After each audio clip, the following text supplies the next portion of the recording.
noches a todos los que nos acompañan hoy en el club, en esta discusión, en esta tertulia que nosotros hacemos cada lunes de 7 a 8 de la noche, hora Colombia, donde estamos discutiendo, aprendiendo del libro Historia del Cristianismo del historiador Justo González. Estamos aquí reunidas para continuar esta lectura que quiero decirles que es muy, muy, muy importante para nosotros como cristianos, para nosotros como creyentes, conocer la historia. Porque de lo contrario vamos a tener que creerle a los demás lo que nos digan. Y cuando nosotros nos resignamos a creer la palabra de los demás, nos estamos resignando a no conocer la verdad. Paola, buenas noches. Cuéntanos qué querías decirnos, Pao. ¿Qué te ha parecido la lectura? Hola, Pris, hola, Pao. La lectura sobre Ireneo Podemos de quedarnos Lyon. con el micrófono abierto porque somos poquitas. Exacto. Hoy no está el audiolibro, qué lástima que no se conectó. ¿Verdad? Qué lástima que Cris nos faltoneó hoy, pero no importa, igual me voy a estar leyendo Cristo de tiempo porque aquí, aunque leamos bien, leamos mal, participamos todos, porque aquí nadie lee mal. Entonces, estamos en un punto bien interesante de la historia.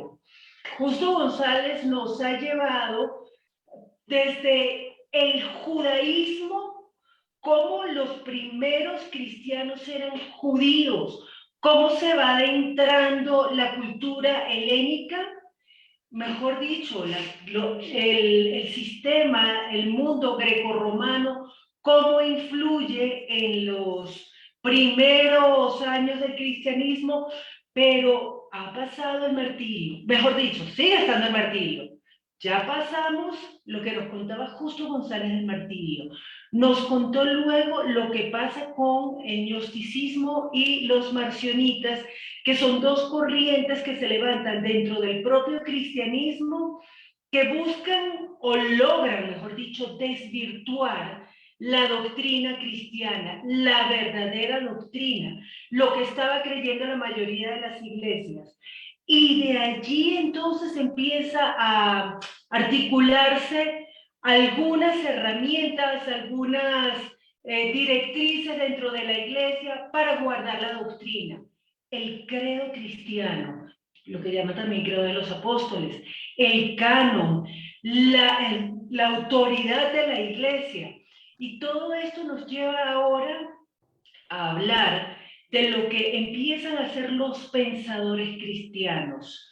Yo no sé si en este punto ustedes quieren comentar hasta ahora qué les parece la idea de estudiar o de leer lo que dijeron los pensadores cristianos, que estamos en este punto en Ireneo de Lyon.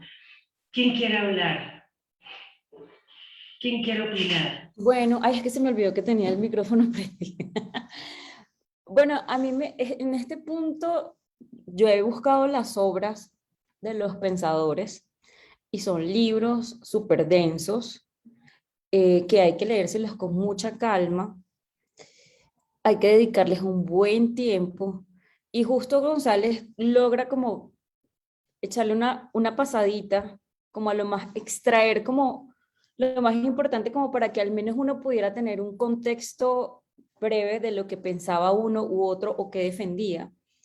Entonces es una ventaja poder nosotras al menos leer esa pincelada y si ya después a uno le gustaría ahondar más en un pensador o algo, ya por lo menos uno tiene como un prefacio de la obra, como un resumen diciendo, oye, me gustaría revisar cómo es que Ireneo hace todo un estudio de Dios de no sé cuántas páginas solamente o enfocándose en la característica de Dios como buen pastor. Y si uno se identifica con eso, uno dice, oye, me gustaría saber qué tanto puede decir alguien sobre lo que dice la Biblia de Dios como buen pastor. Entonces me ha encantado porque tengo como el abrebocas que me ayuda como a identificar uno y otro autor con atributos de Dios y de cómo veían ellos a Dios. Gracias, Pris. Pau, ¿tú quieres comentar algo en este punto? Paola últimamente está muy callada, eso es sospechoso. Si ustedes ven un Hace falta costeño, tu café, Pau. ¿No está el café? sí, no, es que un costeño callado, qué susto, que No, está no, tramando. no, bueno, lo que decía Priscila, de verdad que sí llama mucho la atención que estemos mirando como un abrebocas de lo que cada maestro eh, nos deja como enseñanza. Ver que son personas tan estudiosas, tan cultas, que fíjate que ellos hicieron una investigación exhaustiva para enseñarlo y para que eso nos quedara a nosotros también, porque fíjate que no podemos decir muchas veces que el cristianismo solamente sus seguidores fueron personas que sin conocimiento, sin educación. Entonces, ver lo que cada pensador nos está dejando también es como un aporte que de verdad a mí me ha impactado porque, bueno, ahorita vamos a leer algo acerca en esta lectura que me hizo reflexionar mucho, pero entonces yo no me quiero adelantar, por eso ahorita no tengo como mucho de lo que habíamos hablado anteriormente de Ireneo, donde coloca a Dios como ese ejemplo de buen pastor y donde Él nos habla cuál fue el propósito de Dios, o sea, crearnos a todos nosotros porque Él quería amar, quería dirigir, y de verdad que yo antes lo había visto de una manera diferente, pero ahora con esto que leí me hizo como abrir un poco más la mente y ver que sí, Dios creó toda esta humanidad, dice, para su hijo, pero también nos amaba a nosotros, nos amó tanto que mira, entregó a su hijo. Entonces, eh, esto relacionándolo con lo que está pensando Ireneo, antes me parecía un poco egoísta porque lo dije la vez pasada y hablé fuera, era que no, que a mí me parecía que Dios estaba como aburrido y pues por eso creó la creación como para dirigir, así lo había entendido, pero fíjate que ahorita no con esto nuevamente, pues, con lo que vamos a leer más adelante de lo que nos dice este señor, este pensador. Entonces, chévere. Gracias, Pau. Hay algo importante que a mí me gustaría destacar antes de arrancar con nuestra lectura de hoy. Y es que muchas veces nosotros como cristianos nos conformamos solamente con leer la Biblia. Y obviamente la Biblia es la palabra más importante que nosotros podemos conocer y que nosotros podemos estudiar. Sin embargo, desconocer lo que hicieron nuestros antecesores, las personas que han recorrido un camino y que se mantuvieron firmes y que dejaron sus pensamientos, desconocer esos aportes, pues es desconocer nuestra propia historia. Como dice Justo González en el prólogo, la historia de ellos es nuestra historia y nosotros no debemos desconocer lo que pasó antes. Entonces, pensando en esas cosas, comencemos con la lectura que nos corresponde hoy. Estamos en la página 42.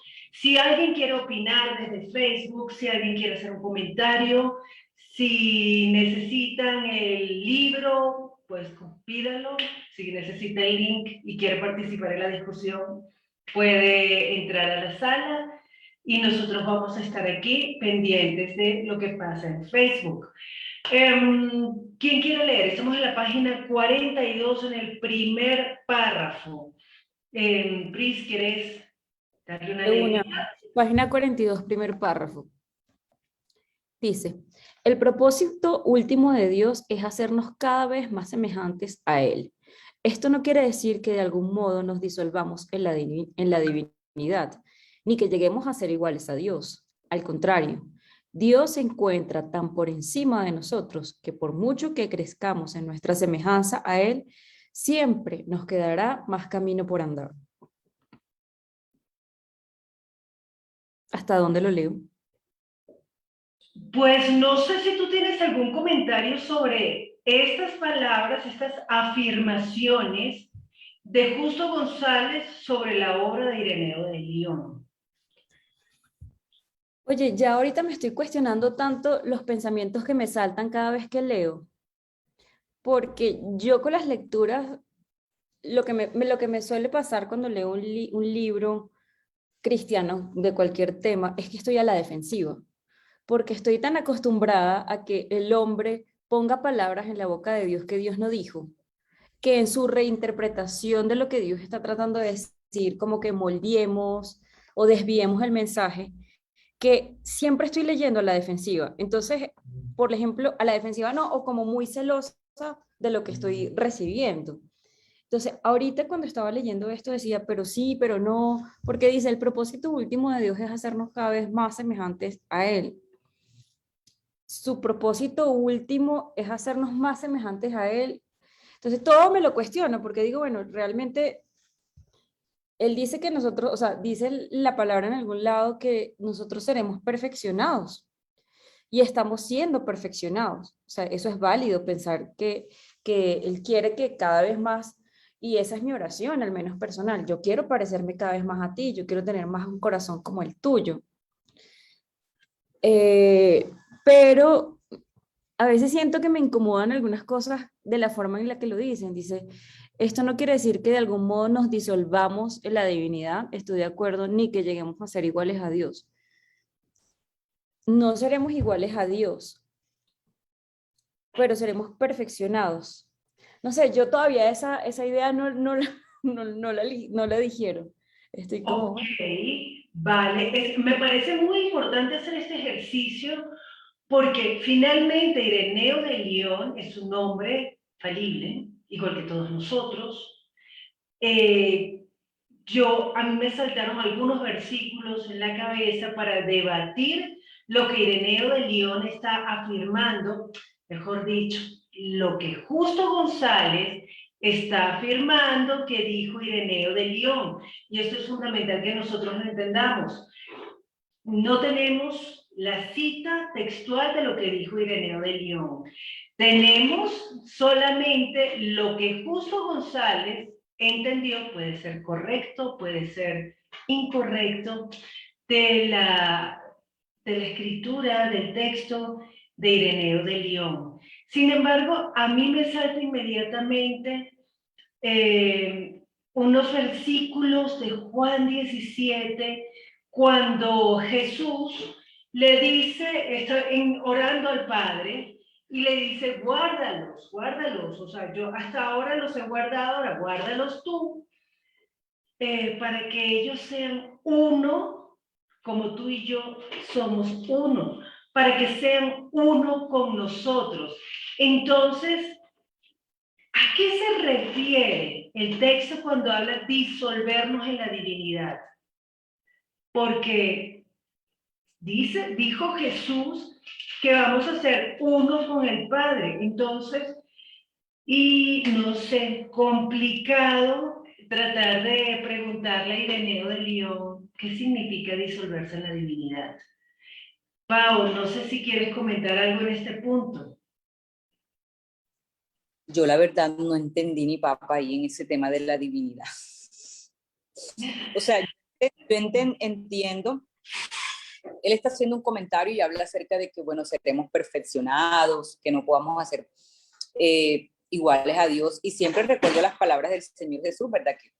Que Él nos perfeccionará hasta la venida, pero eso de la divinidad no entiendo. pues, eso ay, bueno, yo no estoy alzando tanto la mano porque nada más somos como tres y encuentro el huequito ahí. Eso de disolverse en la divinidad, yo le entiendo más como que ya cuando uno se disuelve, lo que eras tú ya no vas a ser tú, porque ahora eres parte y toda tu sustancia cambia, porque ahora eres parte de algo más grande, ¿sí? O sea, hablemos del café con leche. Si tú agarras un poquito de café, un poquito, y lo echas en leche, o sea, hay un poquito del café, pero ya no eres solo el café, ahora quedas sumergido en un café con leche, digamos que era latte, más leche que café. Entonces ya dejas de ser solamente un café. Entonces, suena súper tonto, pero lo veo, ¿cómo lo entiendo yo? Que cambias tú, incluso tu composición, ya dejas de ser tú para ser parte de algo más grande, de algo con otra naturaleza y otra sustancia. Y entendiéndolo de esa manera, yo sí pienso que de alguna forma nosotros nos disolvemos en la divinidad. ¿Cómo lo entiendo? Cuando nosotros ya perdemos nuestra naturaleza, o sea, no es que perdemos, Él nos cambia completamente nuestra naturaleza y nos hace nuevas criaturas. ¿Cómo lo entiendo? Que ahora tenemos vida y antes hemos pasado de muerte a vida, entonces yo sí siento que de alguna manera esa vida eterna que Él nos da hace que cambie, o sea, que cambie incluso nuestra composición química espiritual y que ahora pasemos de un estado a otro estado. O sea, si eso es lo que trató de decir Ireneo y aquí estoy haciendo puras suposiciones, pues yo lo entendería como algo así y diría, pues sí, o sea, no está inventando cosas ahí, diciendo locuras.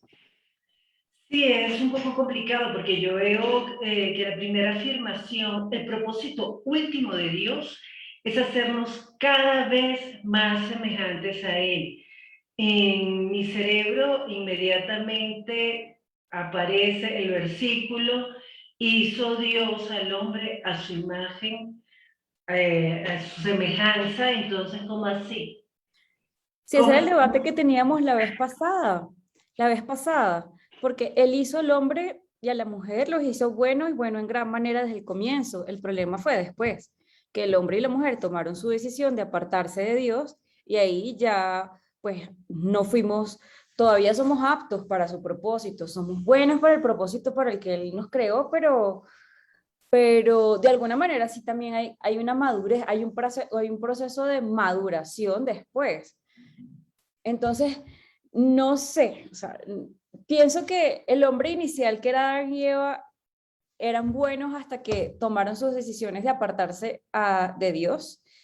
Y después de ese momento, no es que ya todos nacimos siendo eh, perfectos para Él, sino que somos potencialmente buenos para su obra. Lo veo como de esa manera. Entonces, si hay un proceso de maduración, si hay un proceso en el que yo tengo que tomar una decisión y eso lleva un proceso. Bueno, aunque a veces puede ser un mini proceso, porque el ladrón que estaba al lado de la cruz dijo, hey, Jesús, yo creo en ti. Y él le dijo, mañana estarás en el paraíso. Pero no lo veo como un proceso en el que nosotros tendremos que ser perfectos o sea, perfectos como seres humanos, sin errores, sin tachas, no, sino un proceso en el que tenemos que aceptar a Jesús, que Él hizo toda la obra por nosotros. Ese es el proceso de maduración que yo veo. Y cuando lo veo así, ya es como más una decisión que a una maduración de yo me voy a parecer a Él en cuanto que yo quiero ser perfecta y perfecta desde mi punto de vista de moralmente y socialmente perfecto. Ok, yo tengo una opinión diferente. Pau, ¿tú querías decir algo? Sí, yo creo, es que a mí me llama mucho la atención lo que nos está diciendo Justo González acá acerca de que Dios creó la humanidad como niños para que fuera creciendo y acostumbrándose a la comunión con Él. Y la verdad es que esto me marca mucho porque realmente nosotros, para lograr llegar a tener una comunión con Dios, de verdad, yo he necesitado un proceso. Y yo creo que muchas personas, oye, yo pensaba realmente, de verdad nosotros para tener esa comunión con Dios, sí, como es un niño, como empieza a experimentar tantas cosas, se cae, habla, llora, ríe, tantas cosas que nosotros experimentamos, entonces lo comparo ahora con el tema de llegar a esa comunión con el Señor, con la divinización, como lo llama Él, cómo realmente nosotros vamos siendo perfeccionados, cómo llegamos a tener la comunión, o sea, todo lo que nosotros necesitamos en ese proceso. No sé, algo así se me ocurre, estoy pensando. Ok, creo que todas las ideas tienen algo de verdad y la cuestión es que yo trato de confrontarlo con la palabra. Porque Pablo dice en una carta, no recuerdo si es en Romanos, Corintios, que va a haber un proceso hasta que alcancemos la estatura del varón perfecto, refiriéndose a Jesucristo. Y justo González escribe aquí, esto no quiere decir que de algún modo nos disolvamos en la divinidad y que lleguemos a ser iguales a Dios. Entonces, ¿Qué significa alcanzar la estatura perfecta, alcanzar la estatura del varón perfecto, que es Jesucristo? ¿Qué significa entonces cuando Dios dice, sean perfectos como yo soy perfecto? Entonces, ¿vamos a ser como Dios o no vamos a ser como Dios? ¿Qué entiende Ireneo de León? Entonces, aquí me parece fascinante porque tratar de confrontar de alguna manera la palabra de estos pensadores cristianos con la palabra de las que está en el Nuevo Testamento, me parece un ejercicio que a mí personalmente me ayuda a cuestionarme qué estoy entendiendo yo de lo que dijo Pablo, qué estoy entendiendo yo de lo que está diciendo Ireneo. Entonces, repensar lo que nosotros, o lo que yo ya tengo de alguna manera definido en mi mente, me parece un ejercicio valiosísimo. ¿Qué dice Pris? Sí, a mí también me ha encantado y a la vez como que me encanta, pero también pienso, qué difícil tarea es la de estos escritores, porque qué compromiso tan fuerte. ¿Cómo expresas tú con tus propias palabras lo que tú entiendes de Dios sin tergiversar el mensaje y hacerle entender a la gente una cosa loca que no tiene nada que ver con el mensaje que dijo Jesucristo? Qué delicado es dar testimonio y dar testimonio siendo fiel al mensaje original. O sea, pienso que por más que tú te esfuerces en tu humanidad, que mejor dicho, trates de ser lo más pulcro, siempre se nos va a escapar algo y menos mal que están los textos, menos mal que están los evangelios, porque si no estuvieran esos evangelios, imagínense, o sea, imagínense lo que sería ahorita creer, si yo tuviera que creer, pues con eh, un montón de documentos que no tienen un respaldo y no tienen testimonios directos. Por eso es tan valioso los evangelios, que son testimonios directos de lo que dijo, hizo Jesús, porque sería muy complicado no tener esos testimonios, el testimonio de Pedro, el testimonio de Juan, de Marcos, de Mateo, etcétera. Sería complicado. Sí. Ok, entonces, esto es un punto donde vale la pena, creo, y es un ejercicio que yo les invito con toda la humildad del mundo, les invito a hacer, a repensar en todas aquellas cosas que nosotros tenemos como ciertísimas, ciertísimas. Entonces, ¿qué estoy entendiendo? Y si lo que yo es, y confrontar lo que yo estoy entendiendo de la palabra con lo que entendió Ireneo de León, pues vamos a sentarnos, Ireneo, Pablo, vengan acá todos, una copita de vino para cada uno, vamos a hablar, porque realmente es un ejercicio que necesitamos hacer. Justo González nos sigue contando que Dios se encuentra tan por encima de nosotros que por mucho que crezcamos en nuestra semejanza a Él, siempre nos quedará camino por andar. ¿Qué piensan ustedes de esa afirmación? No sé si hay alguna cita bíblica que a ustedes les suene como que, esto me suena a algo.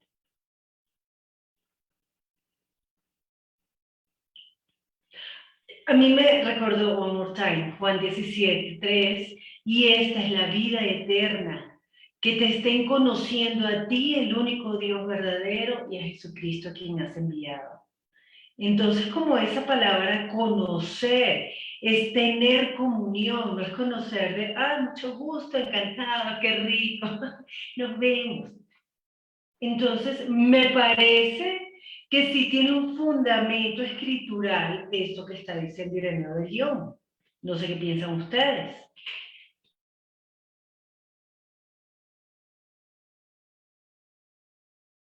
Sí, yo estaba buscando como algo más directo, pero sí. O sea, él dice, Ireneo está diciendo aquí que nosotros tenemos que ir creciendo hasta que lleguemos, como ir creciendo hacernos cada vez más semejantes a él. Yo pensaba más en Pablo, que si habla como de que si me queda la carrera por delante, tengo este camino por delante, permanece, que no sé qué, no había pensado en Juan. Incluso estoy tratando de buscar alguna porción en donde Jesús diga, tenemos que ir como creciendo, madurando, pero no, me suena mucho más a Pablo y a Pedro, pero no lo había relacionado con eso que tú dices de Juan, y bueno, sí, hay que permanecer Pero, en ese conocimiento, en esa ok, comunión con Él para poder tener esa semejanza a Él. pero chaval, yo no sé qué están interpretando ustedes, pero yo interpreto que cuando dicen nunca llegaremos a ser como Él, siempre nos quedará más camino por andar, no vamos a ser iguales a Dios, pues yo le estoy pensando que no solamente aquí, en la tierra, sino que tampoco en la eternidad. Ah, yo Para mí estoy, ese nunca es un nunca eterno. Para ti el nunca es. Y ahora listo. Entonces, me queda la duda. ¿Ireneo de León está hablando de un nunca eterno o un nunca aquí en la tierra? Yo lo entiendo como eterno. yo no me lo había cuestionado, pero aún si fuera solamente en la tierra, si aún si fuera solamente en la tierra, Jesús se hizo como uno de nosotros. Y Jesús fue uno con el Padre en su condición de humano, porque el Padre le dio el Espíritu Santo, o sea, Jesús estaba lleno del Espíritu Santo. Entonces, siendo solamente como si rebajándose, él podía tener comunión con Dios y ser semejante al Padre y ser uno con Dios. Y él nos dio esa, o sea, pienso que ese nunca, pues a mí no me suena verdad. A mí me parece que el Padre en su misericordia nos ha dado la posibilidad de aún con nuestros errores tener ese corazón nuevo que él dijo. O sea, sí, que él prometió, les quitaré ese corazón de piedra, por uno que pondré mi espíritu. Entonces, ya yo nada más con tener ese Espíritu Santo, yo me siento, o sea, yo me siento muy semejante a él, aunque sea intermitente, porque pues a veces nosotros pues estamos en nuestra vida, en nuestras luchas. Entonces, si nada más en este pedacito de tierra de vida pasajera, yo logro experimentar eso, de sentir que estoy en la voluntad de Él y eso es lo que me importa. Ahora me imagino que en la eternidad sí estaré disuelta en la divinidad. O sea, disuelta es, mira, ya no tengo mis propias obras, yo no estoy haciendo mis propias obras, estoy haciendo son las tuyas.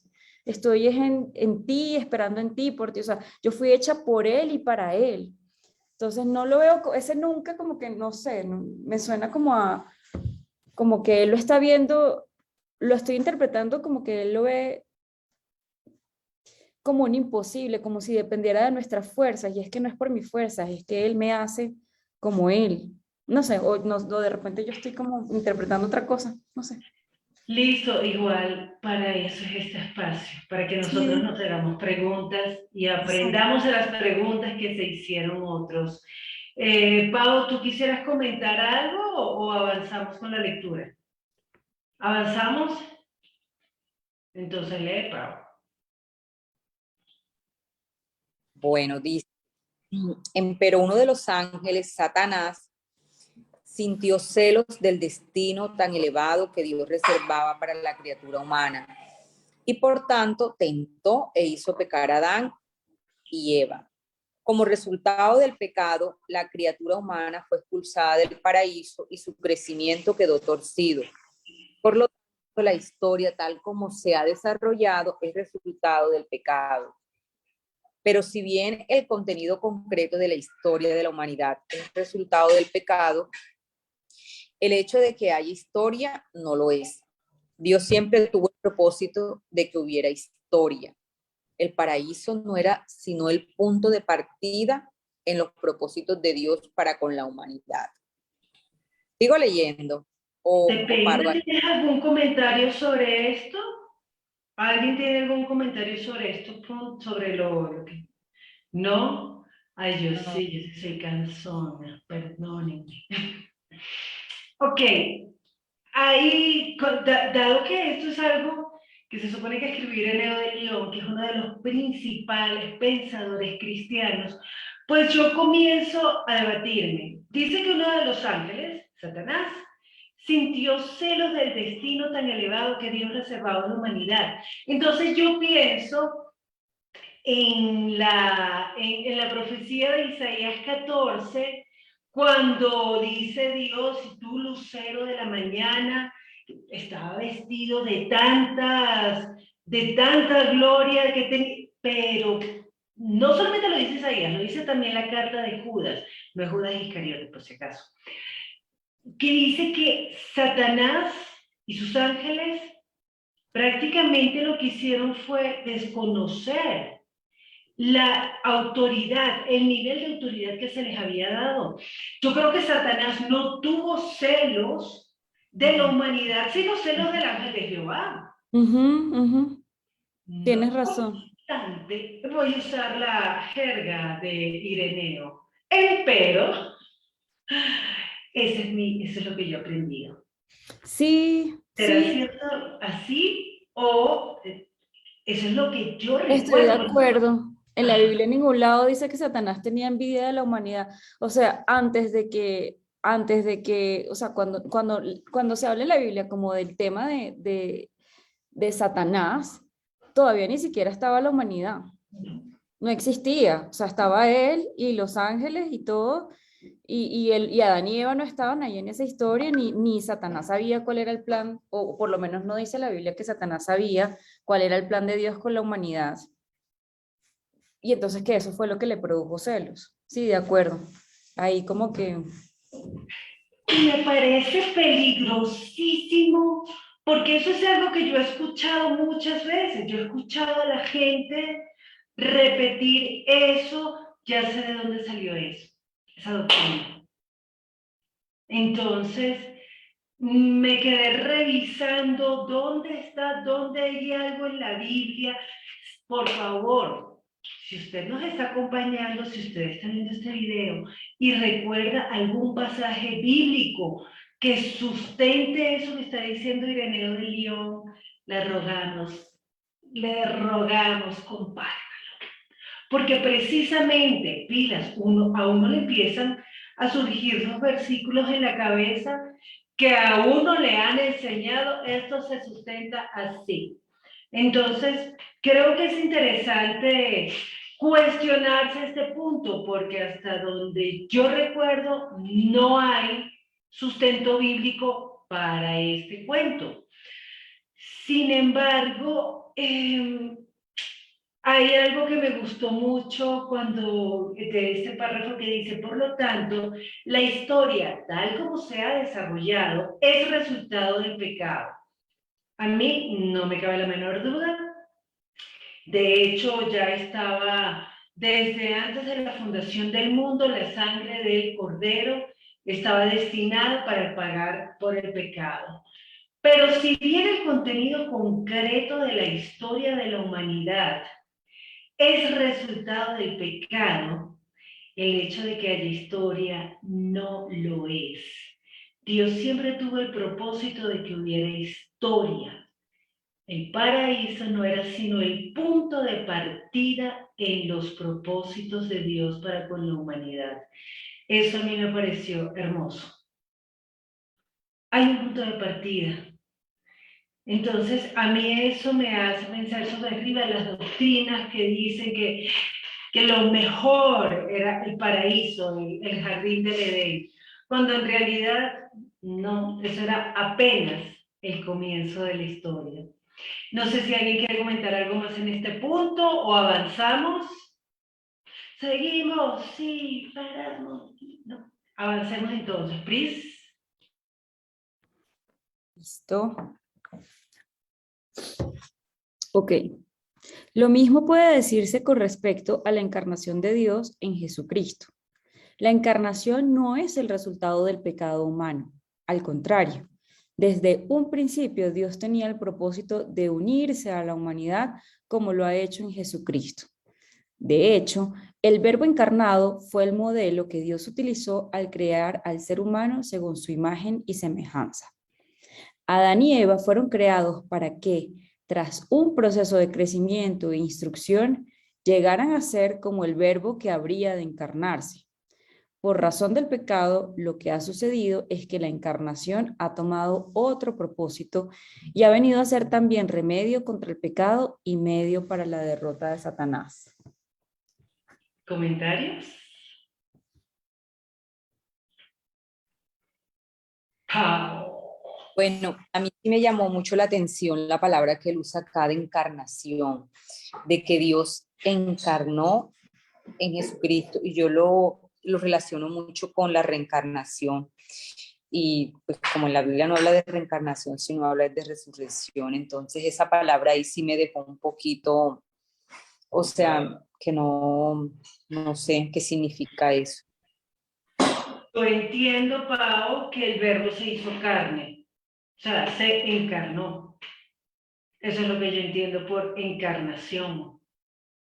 No sé si Priscila tiene una opinión diferente Sí, o por eso, que se hizo carne y reencarnar es que tú eras alguien en una vida y luego volviste a nacer en otra, siendo tú, pero en otro cuerpo.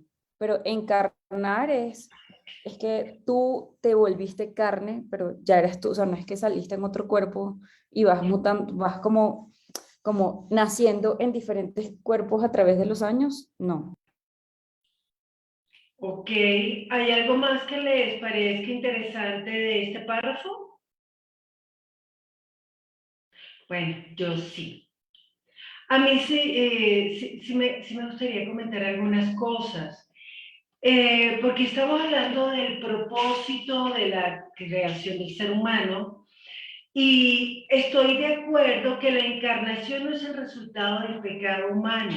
Como les había comentado, a ver, creo que es una carta de Pedro, sí, la primera carta de Pedro donde él dice que la sangre de Cristo estaba destinada desde antes de la creación del mundo. Aquí está. Oh. Cuando habla que nosotros no fuimos comprados con bonos de alimentación ni con nada perecedero, dice, sino con la sangre preciosa de Cristo, como de un cordero sin mancha y sin contaminación, ya destinado desde antes de la fundación del mundo, pero manifestado en los postreros tiempos por amor de vosotros.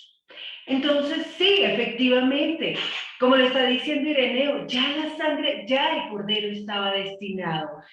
O sea, que no es resultado del pecado, porque fue antes de la fundación del mundo.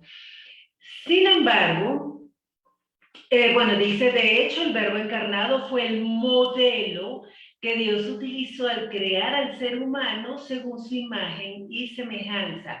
Pues me parece muy chistoso el lenguaje, pero pues sí, sí, yo creo que tiene razón, porque de hecho en Génesis dice, hagamos al hombre a nuestra imagen, conforme a nuestra semejanza.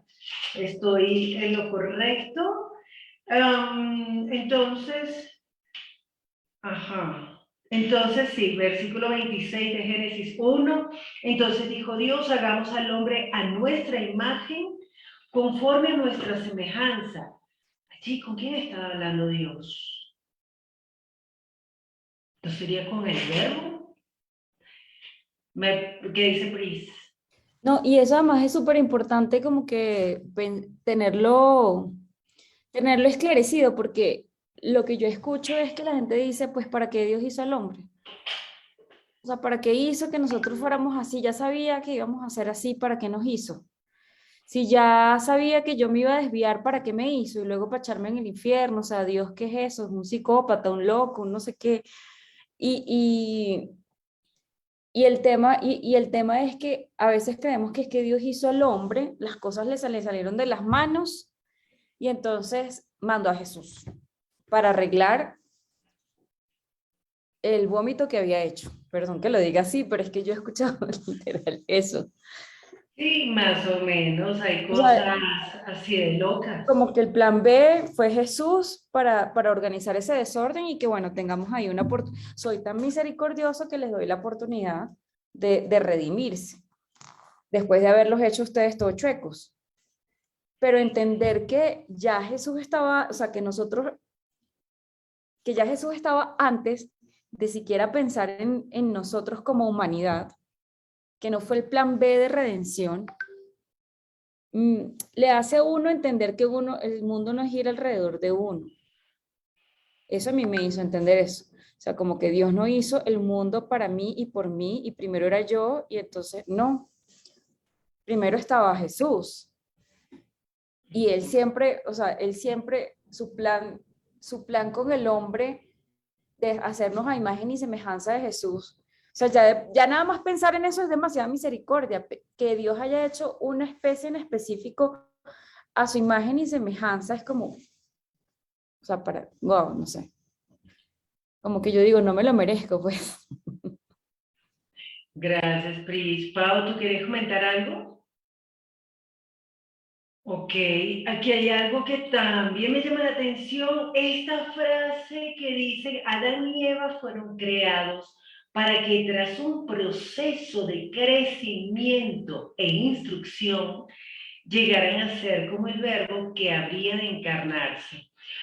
Yo no sé si es el lenguaje, pero a mí eso me suena tan coaching, como que, vamos, tú puedes, Adán, tú sabes cómo está, no sé.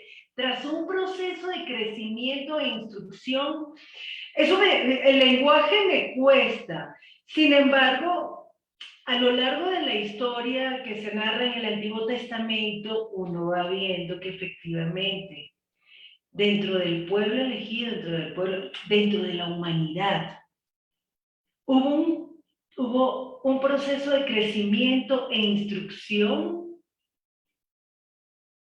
Pues yo creo que sí. Yo creo que definitivamente sí hubo ese proceso y de hecho los profetas estuvieron durante años, siglos, hablándole a la gente hasta que, como nos narra Lucas, se dio el tiempo y Jesús vino y el verbo se encarnó. Y pues finalmente, esto último que dice, por razón del pecado, lo que ha sucedido es que la encarnación ha tomado otro propósito y ha venido a ser también remedio contra el pecado y medio para la derrota de Satanás. ¿Ustedes creen que eso tiene sustento bíblico?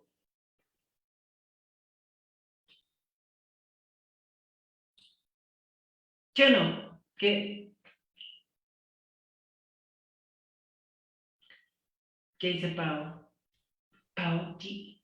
Habla aquí acerca de que no, porque está hablando de que la encarnación a raíz del pecado tomó otro propósito, pero no porque el propósito desde el principio ya estaba establecido, ¿verdad? Desde antes de la creación ya estaba establecido. Entonces yo pensaría que está contradiciendo a lo que hemos aprendido o a lo que está en la palabra. Ok, ¿qué dices tú, Pris?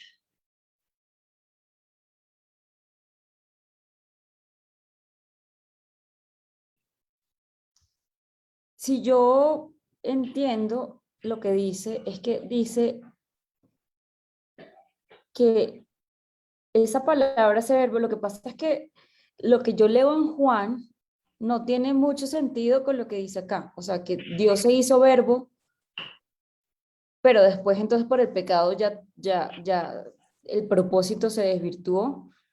A mí Juan me parece que habla como muy claro, todo el tiempo está diciendo que ese verbo estuvo ahí en el comienzo, que todo se hizo por aquel que es la palabra, que en él estaba la vida y esa vida era la luz de los seres humanos, o sea, antes de todo ya él era la luz que venía a los seres humanos. O sea, ese propósito, ¿por qué no se desvirtuó?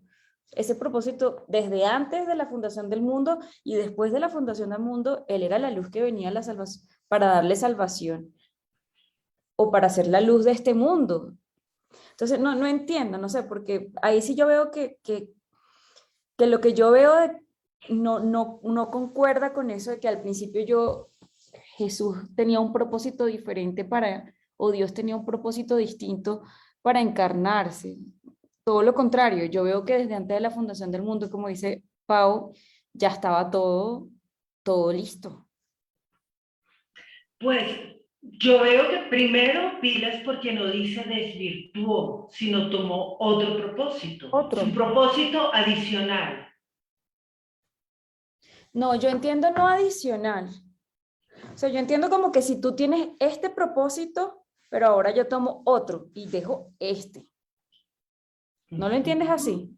No es que se le suma, sino que yo suelto este como que no, ya no es esto, sino esto. Eso es lo que yo siento. Pensemos Lo cuál que es el veo, propósito. Ajá, no, dale, Pablo. yo lo que veo es que como a Dios se le sale de las manos algo, o sea, la razón del pecado, entonces el propósito que venía a ser Jesús ya cambia por el pecado.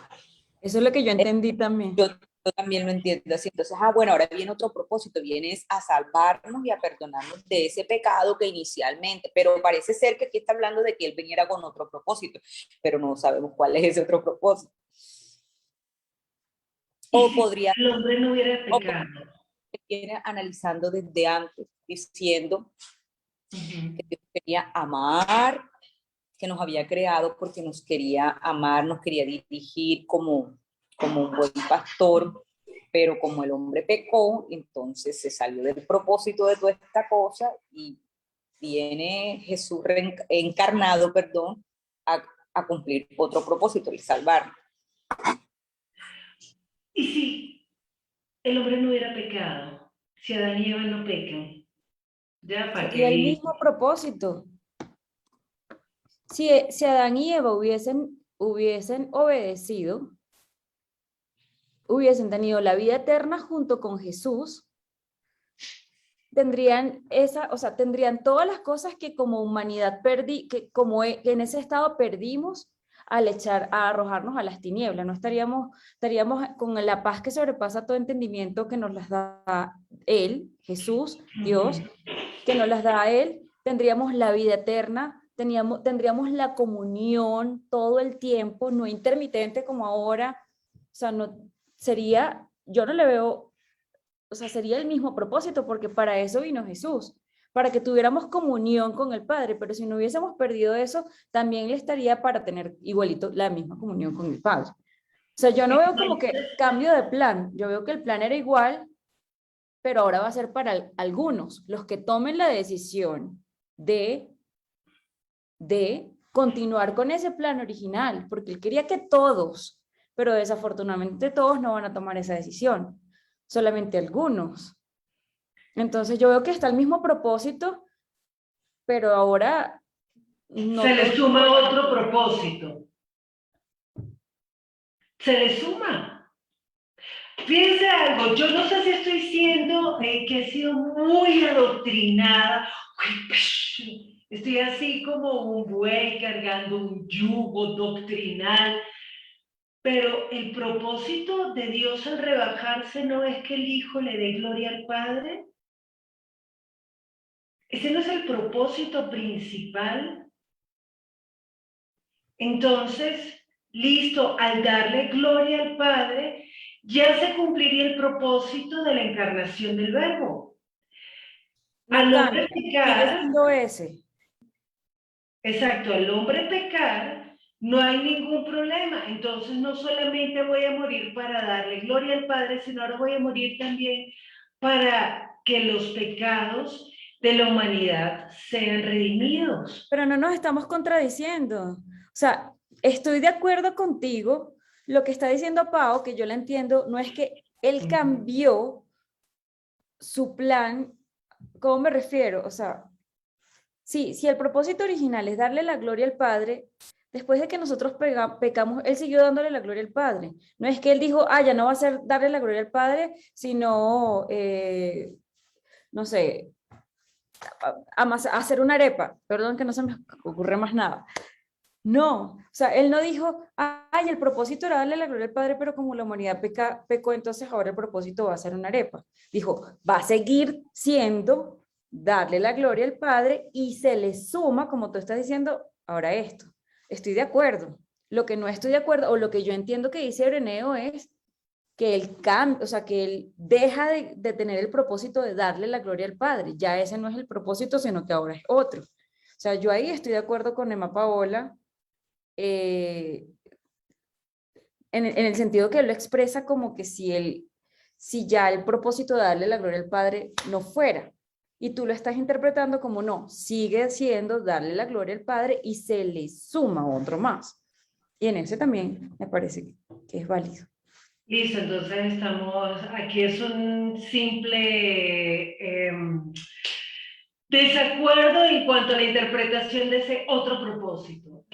Entonces, listo, vamos a seguir porque Ireneo dice, bueno, también eso del remedio contra el pecado y para la derrota de Satanás, pues eso está sustentado en la carta de los Hebreos, está sustentado en las cartas de Juan y seguimos entonces leyendo. Pau, ¿quieres seguir, porfa?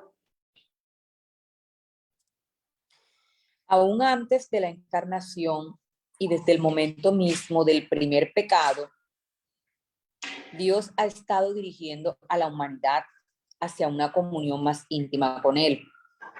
Por ello es que Dios maldice a la serpiente y a la tierra, mientras que solo castiga al hombre y a la mujer. En el momento mismo de las maldiciones, Dios continúa llevando a cabo sus propósitos redentores. Voy a seguir con el siguiente, ¿sí? En esos propósitos, el pueblo de Israel juega un papel importantísimo, pues es en la historia del pueblo escogido que las manos de Dios han continuado su obra de ir preparando a la humanidad para la comunión con Dios. Por tanto, el Antiguo Testamento no es la revelación de un Dios ajeno a la fe cristiana, sino que es la historia de cómo Dios ha continuado sus propósitos redentores aún después del pecado de Adán y Eva. Escucho comentarios. ¿Comentario? ¿Ninguno? Pris, sí, hágale, China.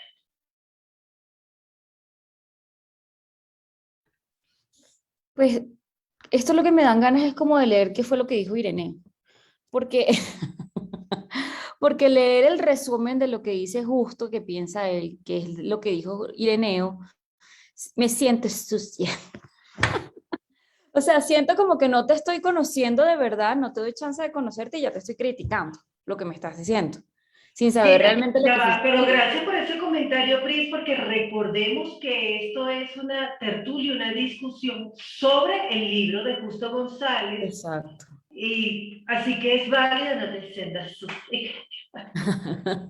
Como que estoy hablando mal de alguien y no lo estoy conociendo, como que, pero porque Ireneo dijo esto, pero realmente ni estoy leyendo lo que dijo Ireneo, sino que es lo que dijo Justo.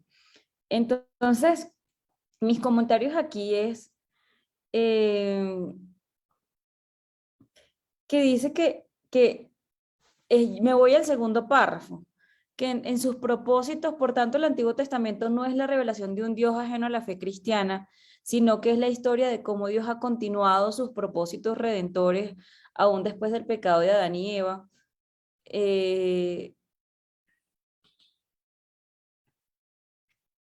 Ahí como que yo digo, bueno, pero Jesús dijo que el Antiguo Testamento es, que todo habla de él. Y si todo habla de él, la ley y los profetas hablan de él, el Antiguo Testamento sí nos está mostrando su propósito de conocer a ese Redentor. Entonces, pero no lo había visto como la historia de cómo continuó tratando de salvarnos desde Adán y Eva. No sé si estoy hablando enredado, yo me siento que estoy hablando enredado. Demasiado, Pris, o sea, porque además yo siento que todo lo que estás diciendo más bien sustenta la afirmación que se está haciendo aquí. Pero es bueno que yo hable enredado porque así la gente que no se siente con la confianza de hablar porque piensa enredado como yo, viene y no le da pena. Porque Exacto. aquí, o sea, aquí estamos todas tratando también de entender, de entender. Pero la cosa es que justo dice que Ireneo dice que el Antiguo Testamento no es la revelación de un Dios ajeno a la fe cristiana. En eso estoy de acuerdo, porque mucha gente se cuestiona el Dios del Antiguo Testamento y el Dios del Nuevo Testamento, dice, parece que son dos dioses diferentes. O sea, parece que trataron de pegar esta historia con la otra historia a la fuerza, y de hecho de ahí se crea, de ahí Marción, por ejemplo, gente que piensa igual, salió, por ejemplo, Marción. Marción decía que el Dios del Antiguo Testamento no tenía, era diferente al del Nuevo Testamento porque tienen características completamente diferentes, y Ireneo lo está diciendo como, miren, no es diferente. Es la historia, el Antiguo Testamento nos está revelando cómo Dios continúa su proyecto, el mismo que tuvo desde antes, lo continúa en el Antiguo Testamento. Pero entonces aquí hay algo que a mí no me cuadra, pero todavía no entiendo qué es lo que no me cuadra. O sea, no sé, cuando tienes una mala espina, pero no sé si es porque siempre estoy prevenida o porque realmente hay algo que no cuadra. No sé si, ¿qué dicen ustedes? Pau, ¿tú quieres comentar algo? Bueno, lo que yo veo acá es que Ireneo hace como una clasificación también como de los pecados, porque él empieza hablando y diciendo que, y desde el momento mismo del primer pecado, ¿cierto? Hablando hacia Adán y Eva. Entonces yo no sé si de pronto en sus relatos habla de todos los pecados que nos cuenta que cometió el pueblo de Israel, o sea, la historia del pueblo de Israel. Entonces, veo, bueno, hay esa parte que me llama la atención acerca de ese primer pecado. Y como si todo esto fuese necesario, en lo que él quiere decir es que, o sea, Dios nos está como preparando, y el ejemplo es lo que viene relatando en el Antiguo Testamento acerca del pueblo de Israel. Pero fíjate que él no menciona,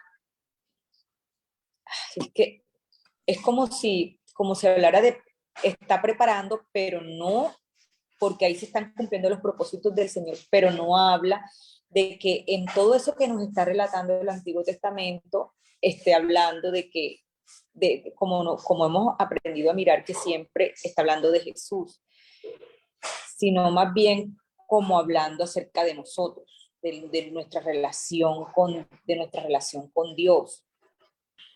Ahí te la dejo, Ale. Ok, pues yo lo veo muy diferente como lo están viendo ustedes. Yo creo que la afirmación que el Antiguo Testamento no es ajeno a la fe cristiana, ya ahí está clarísimo para mí que todo el Antiguo Testamento no dice que está hablando de Jesús, pero decir que no es ajeno a la fe cristiana está basada en la fe en Jesús. Entonces, para mí eso es absolutamente revelador. Ya en el siglo segundo está diciendo, mejor dicho, desde el siglo segundo se está diciendo, oiga, el Antiguo Testamento no está hablando de algo diferente al Nuevo Testamento.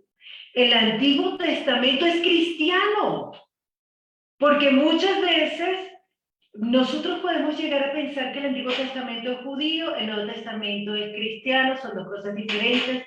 No, yo lo leo desde la óptica de que el Antiguo Testamento es cristiano, no es ajeno a lo que creen los cristianos.